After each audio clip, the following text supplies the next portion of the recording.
Hey folks, well here we are. It is Christmas Eve. However, we're only going to be going from 13 through to 17th day in the Advent calendar case.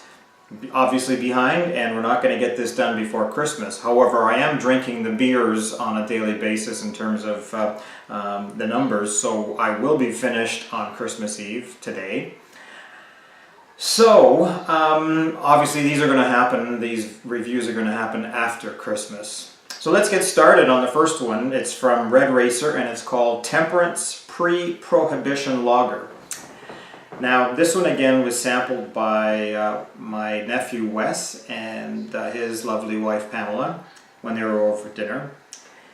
And so when we poured it, the first thing we noticed was that it was a very pale color. It almost looked like champagne.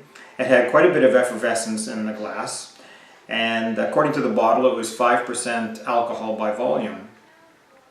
Although it looked like something, probably an American beer basically. As far as aroma goes, we didn't get much off of it when we were pouring it or smelling it. And in terms of tasting, there really wasn't a lot of flavor to it. It had a little bit of bite to it. And the effervescence kind of gave you a tingle in the mouth, but basically it was very little to it. For that reason, we didn't really particularly like this one. Now, having seen and read other reviews on this particular beer, they talk about it keeping in style with pre-prohibition beers. I guess that's all well and good, but in a case like the Advent calendar type of cases, you'd hope that they would probably be a little bit more contemporary in the beers that are in there. And so, yeah, it might have been in the style, but it wasn't something that we really appreciated and didn't particularly like. So that was that one. The next one was from Parallel 49, and it was Mr. Needles Fir Pale Ale. Now, again, they talk on the case about it being originals. Now, Mr. Needles was in last year's Advent calendar, if I remember correctly. So, it's original in terms of using pine needles as a bittering agent in it, but not original in terms of being never brewed before. Having said that, it poured kind of a light gold and had an aroma of definitely pine needles, and definitely had a pine tree taste. Not that I've tasted pine trees before, but you could get that sense of pininess to it, if that's a word. And that pine needle kind of addition added to the bitterness itself. It had a medium body with pretty good carbonation, and overall I thought it was an okay beer. Again, it wasn't original, but it keeps, or it's in keeping with the season, certainly with Christmas trees and pine trees, etc. That one came in at 5% alcohol, and again, it was a tasty and a refreshing kind of beer. Day number 15 was from Red Racer, and it was, again, not an original one. It was in last year's pack. This one is Thor's Hammer Barley Wine. I'm not complaining that it was in this year's pack because it is really a good beer. At least my recollection of last year's was. So when I got to pour this one and drink it, I was hoping that it would be the same. This one comes in at 11.5% alcohol. And it also says on the notes on the side of the bottle that this one can be put down for up to 5 years. I'd like to try that. However, there's only one in the pack, so I'd have to find out where I can get one and put it down for 5 years. Because you'd have to put it away and forget about it, because this thing is really good. When pouring, it's kind of a clear, deep, reddish hue.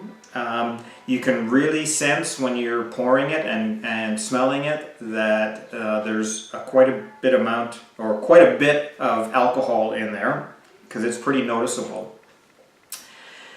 In terms of tasting it, there's a fruity kind of plum, dates flavor to it, really complex, really meaty, and nuts.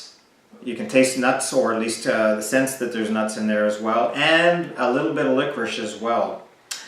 The alcohol is there at 11%, you just can't hide it, but it's very smooth and there's really not a lot of alcohol burn. You just know that there's alcohol there, but it's not overpowering. This is a beer certainly to sip and savor on a cold winter's night next to the fireplace. And as I mentioned, it can be cellared up to 5 years. A real excellent wine. I love this one, and I certainly hope if I get a pack in the future that that one's in it. Day number 16 was from Parallel 49, and that was called Alakazam Szechuan Pepper Saison at 6% alcohol. Szechuan pepper, wow, that was kind of an interesting lead-in to this particular one. The first thing that was noticeable was when you opened the bottle, it kind of exploded with foam. I had to be careful with it. Even with a slow pour, the head was like up to the top of the glass and there's only a little bit of beer in it. You had to wait, let that calm down, and then pour some more. So I'm not sure if that's the way it's supposed to be, but boy, it really kind of exploded. And in watching one of the reviews online, they had the same issue, so it must be something with that particular beer and with the Szechuan pepper. Like I said, it had a big foaming head, golden color, obviously lots of carbonation, and spicy notes when you smelled it. From a Saison perspective, it tasted like that, and the pepper added to that tanginess to it.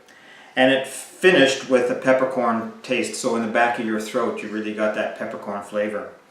There was some sediment in the bottom of the glass as it settled, so again in keeping with the Saison. Overall, it was a pleasant beer and an interesting one with the pepper. And lastly, for this particular review from Red Racer, Darkest Night Black Lager. This one came in at 5%, and this one was reviewed by, we were away for a couple of days over in the island, and my good friend Larry helped me review this one. So we had a chance to compare notes on this one. It was a dark brown opaque liquid when it poured into the glass. Had about 2 fingers of head, and the head itself was kind of a tan color as well. Definitely some coffee notes as far as the aroma goes, and had a medium body with good carbonation, and then in tasting it, certainly chocolate and coffee notes as well. Overall, it was a really good beer, very nice drinking, and something we really liked. So, all in all, in this particular one, 2 beers that were not necessarily original, and one that was kind of a disappointment in terms of the style of beer, and 2 that were different and okay. So that's it for this particular review. We're finished off at day 17, and next time we'll be doing it, it'll be from 18 probably through to about 22, 23. So, I'd like to wish everybody a Merry Christmas, and enjoy your time with family and friends, and don't eat too much or drink too much, but certainly enjoy a couple of beers over the holidays. Okay? Thanks for watching. Bye now.